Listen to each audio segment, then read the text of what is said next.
Najťažšia práca pre film je vždy urobiť hudbu pre krátky umelecký film. Tam už ide vlastne o akési samostatné dielko.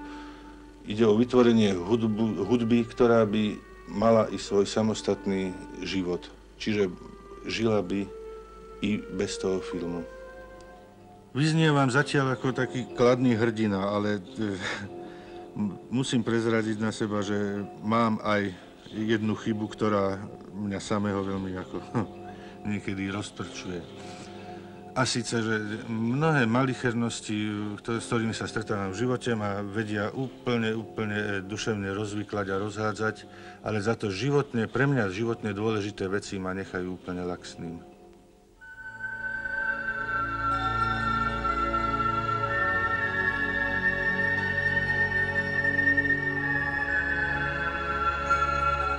Kedysi som vedel komponovať hoci kde v hotelových izbách, na letisku, dokonca pri lete v lietadle. Teraz však nie, pri svojej práci musím byť obklopený vecami, ktoré mám rád. Vždy sú to veci, ktoré mi pripomínajú niečo milé, niečo krásne, čo som spoločne s ľuďmi, ktorí to vytvorili, prežil. Myslím si, že to je pre moju tvorbu dosť rozhodujúce zážitok, ktorý som získal. Ľudová pieseň je majetkom národa, nie mojím. Keď preberám niektorú ľudovú pieseň, musím mať vždy na mysli to, že si ju vlastne požičiavam a že raz ju budem musieť vrátiť. A budem ju musieť vrátiť buď v takej podobe, v akej som ju prevzal, alebo v ešte krajšej. A beda mi, až by som ju vrátil v pokrivenej, v pokrčenej alebo spotvorenej podobe tak, že ju vlastný rodič, čiže národ nespozná. Nevstupuj bez túžby vidieť niečo krásneho. To je napísané nad vchodom jedného parížského múzea. A z tohto nápisu som si spravil aj vlastné motto pri potulkách za ľudovou piesňou. Prosím vás, zahrajte mi takú pesničku, ktorú si najradšej hrávate, ktorá vás najlepšie tak charakterizuje. Aj s cifričkami, so všetkými vašimi grifmi.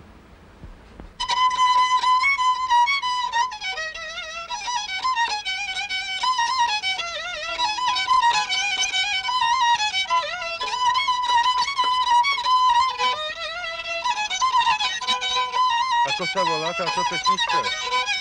Ako to voláte? To je tiež prostá. To je prostá. Od koho ste sa tu ju naučili? Tiež od starého otca. Tiež od starého otca. Nájdem pieseň, chcem, aby ostala živá, aby nezanikla odchodom svojich interpretov. Vystavím jej krstný list. A potom vyhľadávam jej rodinu, jej súrodencov, príbuzných. Tak pieseň ostáva žiť stále. Stále sa aj vyvíja. Všetko, čo ku nej nepatrí, časom od nej odpadne a ostane ako čistý šperk ľudovej kultúry.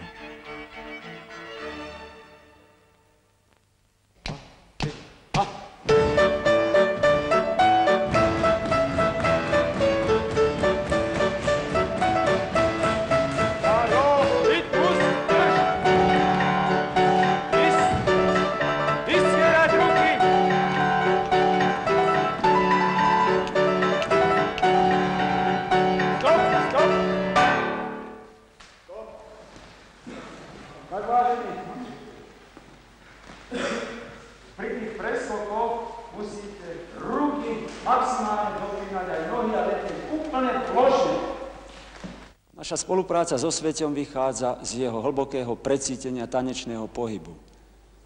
Zachovanie znakovosti, teda toho najtypickejšieho jednotlivých hudobných dialektov našich folklórnych oblastí alebo lokalít, to je Sveťovi to najvlastnejšie a to je aj pre našu prácu Sluku to najcennejšie.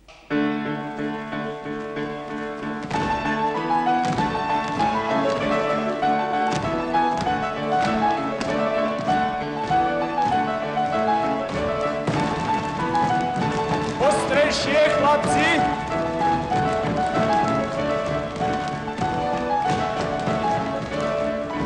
Vystierať nohy a dívať sa na dievčatá.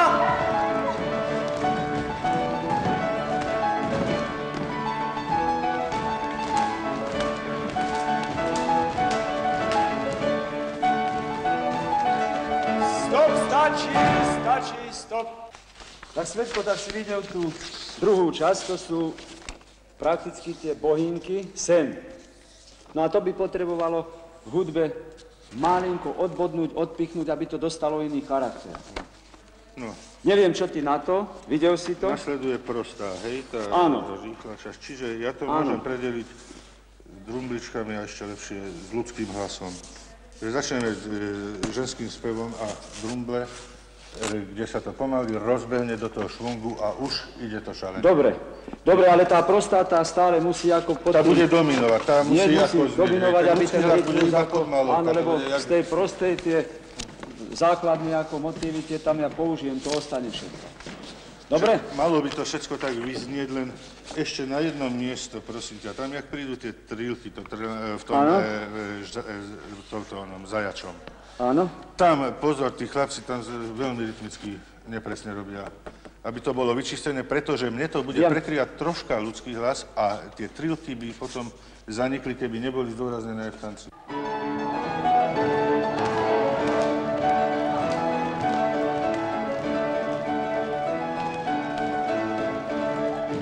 Je dôležité, aby hudba a tanec boli vyváženými partnermi. Nie vždy hudba iba sprevádza tanec. Mnohokrát ho i provokuje tak, že tanečník musí tancovať, ako mu hudba hrá. K tomu netreba veľa teoretizovania, prázdnej filozofie, zbytočného psychologizovania.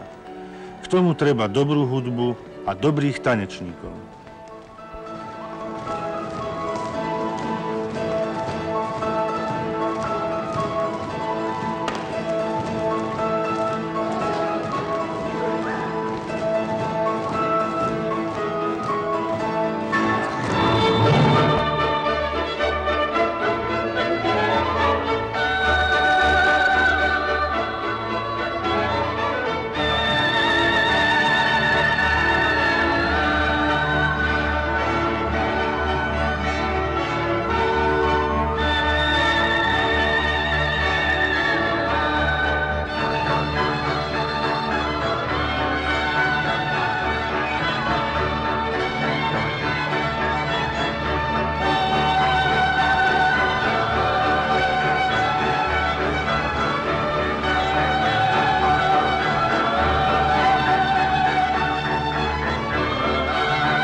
Prídem domov, sadnem si k tomuto prázdnemu notovému papieru a musím ho zaplniť nielen notami, ale aj hudbou. A tak, aby som uspokojil požiadavky režiséra, ale aby som i ja bol uspokojený tým, čo vytvorím.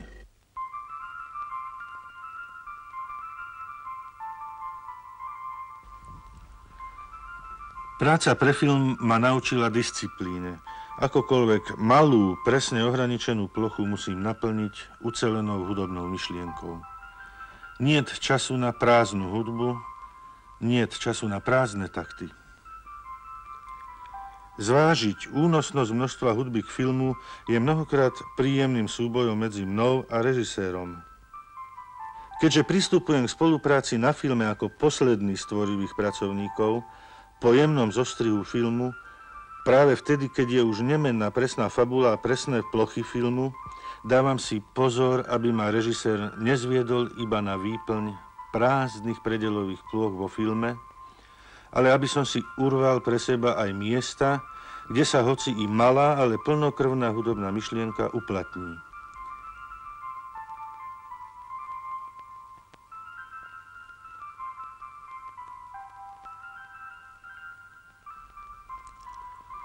Nakoniec každej partitúry dávam maličkú pečiatku s japonským znakom S, ktorú som si odtiaľ doniesol. Je to taký malý talizman a každá hudba ňou označená mala zatiaľ úspech. Keď som ako chlapec chodil do kina, tak vždy som si myslel, že za tým filmovým plátnom sedí nejaký orchester a hrá. Dokonca som si myslel, že ten orchester hrá preto, aby podľa jeho hry natočili filmové obrázky. A som si myslel, som sa stavoval s kamarátmi, že raz to určite aj ja spravím. A vôbec som si nepredstavoval, že to bude taká ťažká a vážna práca.